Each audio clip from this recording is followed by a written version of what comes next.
Well, nagbabalik ang taong bahay, mga bay, at natutuwa ako dahil may interview ko siya. Makakakwentuhan ko siya ngayon. Tinutukoy natin, mga bay, the lady with bountiful talents, si Miss Glenda Resurrection. Great morning, Glenn. Great morning, Abay Julie. Kamusta ka na? Mabuti naman po. Oo. Mga bay, kung medyo familiar ang boses niya, sa inyo, it's because, lalo na kung mahilig kayo sa Korean drama, it's because siya si Jang Gyum.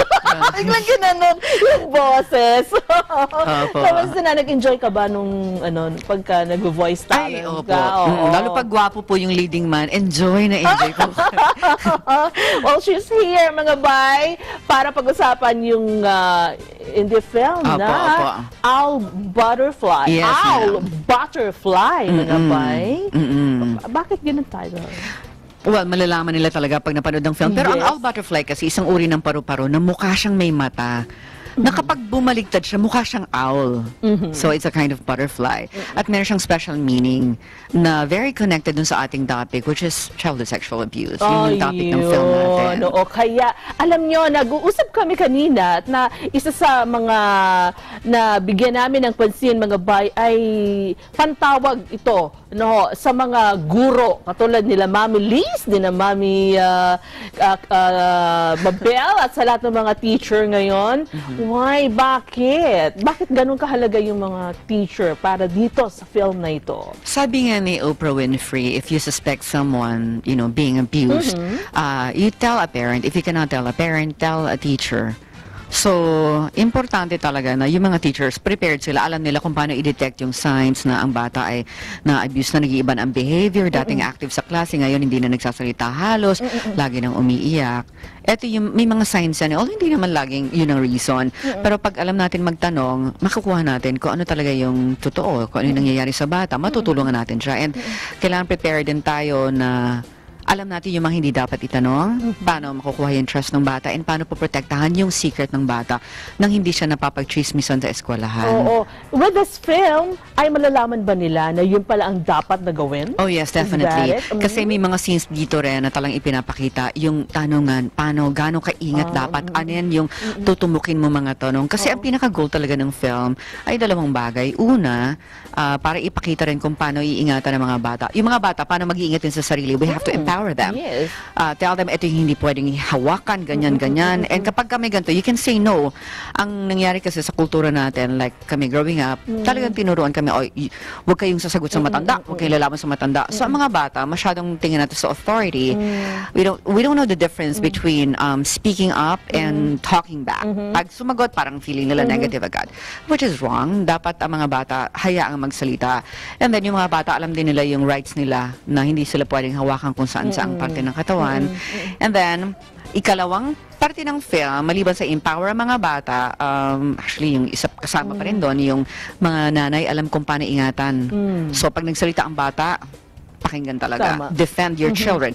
Yung iba naman sa mga adult survivors, hindi natin sila pwedeng kalimutan. Siyempre, we want prevention, pero yung recovery din doon sa mga survivors ng abuse, paano natin sila tutulungan? Kasi ang dami dyan sa age bracket natin, hindi lang nagsasalita. But the trauma, the pain, the sufferings, everything's still there. Nagpa-function lang in society, pero hindi minsan hindi ma-maximize yung potential kasi meron pa mga tinatagong mga hurts, may mga fears pa, and then yung relationships din medyo talagang nagkakagulo minsan because of the trauma from the past na hindi na nagkaroon ng closure, hindi man lang na-discuss, hindi nga nabanggit hindi na ikwento. Kasi natatakot din sa society natin na parang medyo hindi pa tayo ready na makinig sa mga ganitong kwento na kapag ka umamin ka, ano ka na, yung may stigma na. Yung na, gano'n. hindi ka na decenteng babae, kasalanan mo. Baka ikaw pa sisihin. So, sakit sa ulo, di ba? Pero itong through this film, mga abay, ay mauunawaan natin yung bagay na yan. Binanggit siya kanina, no, na ito ay ipalalabas sa iba't ibang eskwelahan. Yes po. Oo. Ano ba ang target natin? Sa mga universidad ba? O doon sa elementary, sa high school, o saan? Actually, kahit saan nga po. Kasi ang yung abuse, this is about child sexual abuse, nagsisimula ng maliliit pa, no? Minsan as early as 2 years old, babies. At saka sabi, oh naku, may mga scenes dito with the psychiatrist, pero ang mga bata ngayon, we can't underestimate them. Matatalino na with the exposure sa internet, ang dami na nilang alam. So, pwede na to sa mga bata. Malinis ang pelikula. Walang dapat ipangamba ang parents.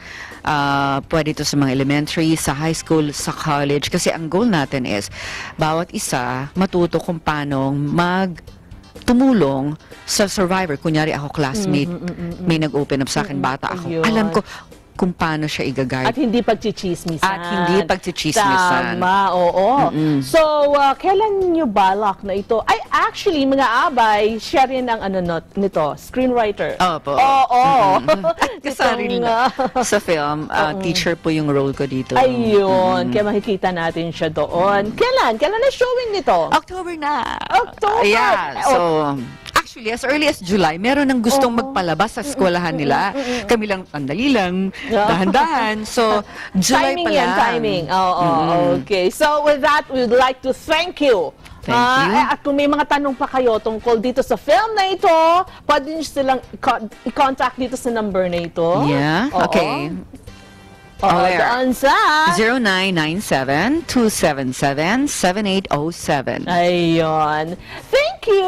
Thank you for Glenda. having me. Yes, and good luck, ha? Thank you so much. Oo, alam namin marami ka pang binabalak na i-produce pa. Opo, Yes, opo. sige, good luck. Thank you. And mga bay, marami pa tayong kwentuhan at yung mga pagbati galing sa inyo, babalikan natin yan. Diyan na kayo.